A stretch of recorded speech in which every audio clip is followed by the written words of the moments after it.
Good morning, students. So, students, yesterday I explained you about transpiration in plants. So, what is transpiration?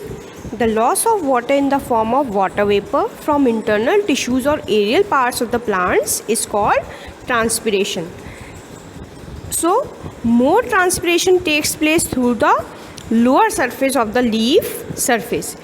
Why? Because stomata are abundantly present on the lower surface of the leaf. ठीक है, तो transpiration lower surface पे ज़्यादा होगा क्योंकि lower surface पे stomata ज़्यादा होते हैं. So for that we can do one activity also. So see activity 6 in your book. Select an intact leaf still attached to the plant and put 2 pieces of cobalt chloride paper on both sides of the leaf. Means क्या करना है तुम लोगों को, एक potted plant लो, उसमें जो leaf है उसके दोनों तरफ कोबाल्ट क्लोराइड पेपर होता है वो लगाना है. ठीक है.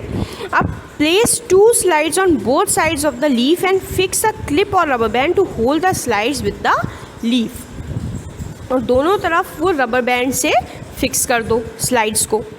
फिर after some time you will observe that the cobalt chloride paper attached under the lower surface of the leaf turned pink faster than the cobalt chloride paper attached on the upper surface.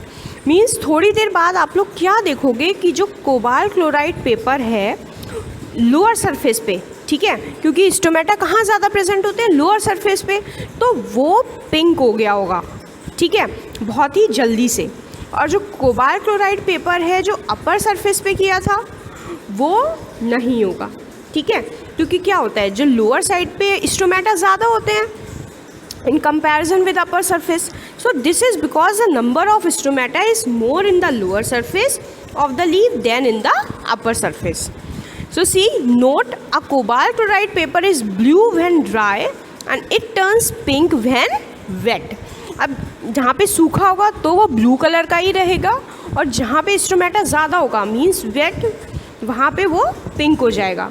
तो this shows that more transpiration takes place through the lower surface which is on account of numerous stomata found on it. तो इसीलिए ये पता चलता है कि transpiration lower surface पे ज़्यादा है क्योंकि स्टोमेटा लोअर सरफेस पे ज़्यादा है, इसलिए वहाँ से वाटर का लॉस हो रहा है. ठीक है, इसीलिए वहाँ का जो कोबाल्ट क्लोराइड पेपर था वो पिंक जल्दी हो गया. Okay, so this was the activity to show transpiration takes place more on the lower surface.